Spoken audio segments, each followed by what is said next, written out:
Combat. You've probably heard of it, seeing as it's one of the core mechanics to many, many game genres. I think we can all agree that combat in games that have it is pretty important. More specifically, good combat in games is crucial. A game that has a failing combat system is in nearly every case a bad game. Combat is just so important when it's a piece in your game. And often, combat is more than just a piece of the game, as it's not too often that a game has combat and doesn't have some sort of emphasis on it, whether that be FPS, platformer, strategy, or roguelites. And actually, especially in roguelites, as most every single roguelite out there has some form of combat. That's just the nature of the genre. And so many roguelites make or break potential rest on their combat systems. So suffice to say, there's a lot of pressure to have a good combat system in a game, and lots of games have failed and succeeded in this endeavor. But in this video, I wanted to highlight one specific successful combat system. One that was one of, if not the largest reason that this specific game is in the popular state it is in today. And that game is Enter the Gungeon. You probably already knew that because of the title and the thumbnail though. I really gotta work on my suspense buildups. Before I begin, I do have to admit one thing. I haven't played that much of Enter the Gungeon. I think I played enough to make this video, but not nearly as much as the other roguelites I've made videos on. So while I believe I have played enough to validate the making of this video, I'm sorry if I end up missing some elements or aspects of the game. I just really wanted to get this idea out there. Also, of course, this is all my opinion and isn't objective in any sense. And one more tiny little detail I may have left out.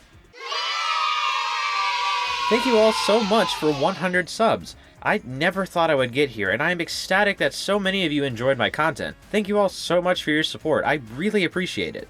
And with that out of the way, let's get into it.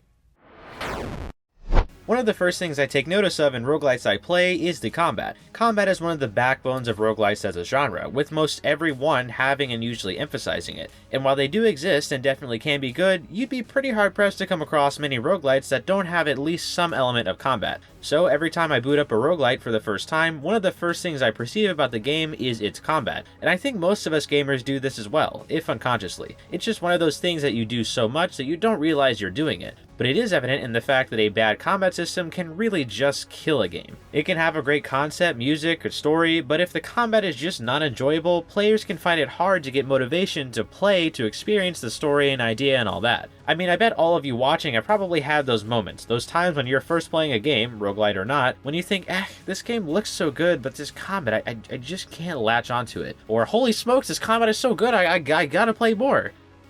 That might be an overstatement, but you get the point. And so, I had this combat-oriented mindset when I first started playing Enter the Gungeon. I actually started relatively recently, so I kinda well remember the whole experience. I opened the game and was greeted to a very interesting story, which was a great start, of course, and then the tutorial kicked off. In the beginning, it seemed like a pretty standard tutorial. There's the classic mentor giving you all the basics, and you do things one step at a time, and then are led off into a floor that tests all the things that you've learned. But right off the bat, with some of the very first enemies I faced in the open floor, I noticed something. This tutorial was oddly engaging. Now, you all know, tutorials aren't exactly that special. They merely serve the purpose of giving you the information that you need about the game and its mechanics in order to play the actual game itself. So you can imagine my surprise when I already felt like I was really focusing and engaged just in the tutorial. Of course, this isn't the only time this has happened to me in a tutorial, but it's not super common, and wouldn't you know, the biggest thing that made the tutorial engaging was the combat. It managed to pique my interest and teach me the ropes of the game, but most importantly, it got me engaged and focused, all with just some rudimentary combat.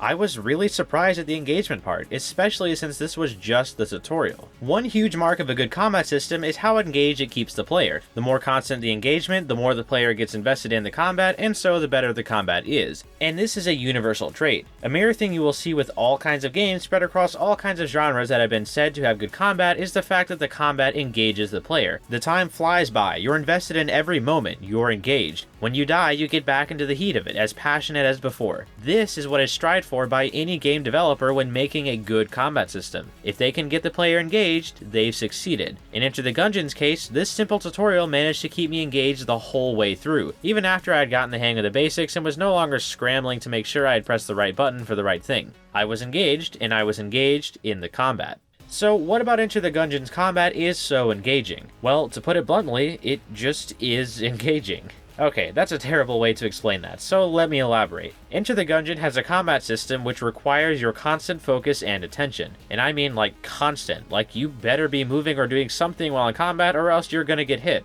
pretty quickly. As many of you may know, Enter the Gungeon is what we would call a bullet heck.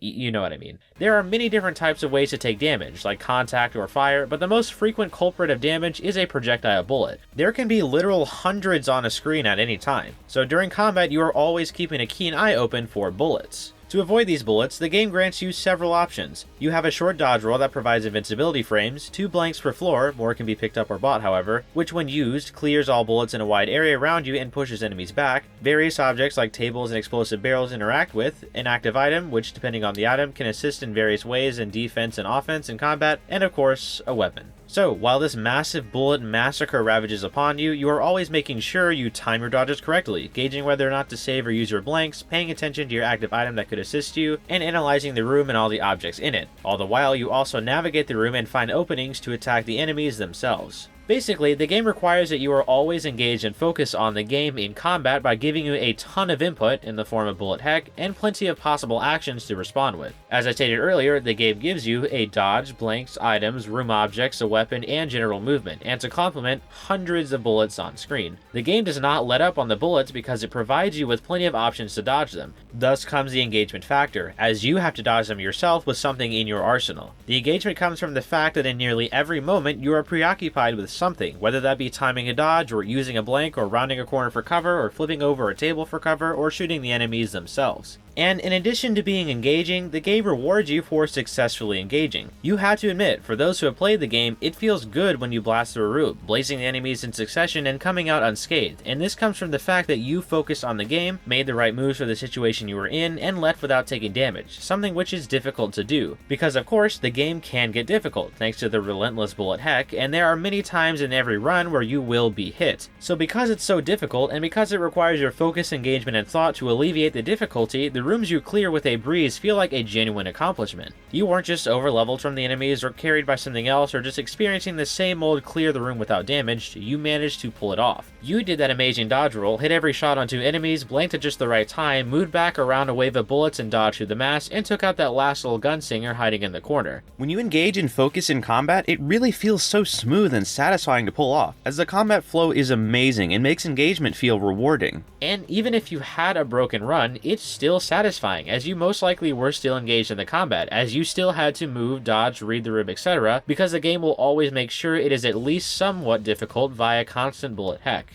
And I wanted to touch on that difficulty a bit, because along with being difficult and requiring engagement, Enter the Gungeon's combat is also good because it feels fair while being difficult. Not too often are there moments where you get hit and think that the bullet hitbox was off, or you feel like the game cheated you. Most of the time you can see that you just didn't dodge that bullet, or didn't use or didn't save a blank to cover yourself, or did not defeat that enemy in time before they attacked. The game makes so much of the combat up to your focus that most of the time you are hit when you lose focus and make an error yourself. Now, does that mean that there will never be a moment where you seem to be hit by something that shouldn't have hit you or a random enemy off screen? No. There will obviously be times when you just get unlucky or it feels like something happened that shouldn't have. However, in general, the game is fair about how it deals damage. It's all pretty well balanced in terms of damage, and when you're hit, it usually is of your own consequence, which is sort of relieving, as it's much better that the fault come from the player than the game itself. And of course, in this already kind of long video, I haven't even scratched the surface of all the fun and uniqueness of the combat. Enter the Gungeon has a plethora of fun guns, items, effects, and unique enemies that are a joy to play with, and can make the combat so interesting. I mean, the game lets up on creativity about as much as it lets up on the bullets. There are many different paths to take with item combos and guns, and all the enemies in the game are so fun and unique, enough so that it takes a while to memorize all of their attack patterns. And don't even get me started on the bosses. It's like the game taking the engagement factor and multiplying it by 10. They all have their own unique attack patterns, and all of them fire off so many projectiles, and require about as much focus as you spend on the entire floor they were in. I can make an entire separate video about all the creativity and ingenuity of Enter the Gungeon, but for this video I wanted to point out that the combat system itself on a bare level is enjoyable. Enter the Gungeon could honestly have worked if you just had your starter pistol and starter item and upgrade your gun's damage and fire speed throughout the floors. Sure, that would remove a lot of the magic of the game, but the combat system is so engaging and solid that it honestly could have still worked. That's how good the combat system is. It perfectly manages to keep its players focused and engaged, continuously rewards the player for engaging, is fair, and to top it all off, its unique and zany content helps it stand out among the rest. So yeah, I'm really excited to start getting more into Enter the Gungeon to experience this fun combat, as I'm still pretty new to the game. And of course, what do you all think about this? How does the combat feel to you? What other pros and cons does it have? I probably missed out on something about it, and so be sure to tell me about it in the comments. Now if you'll excuse me, I'm going to go attempt and fail multiple times to get past floor 2. Fun times. Fun times.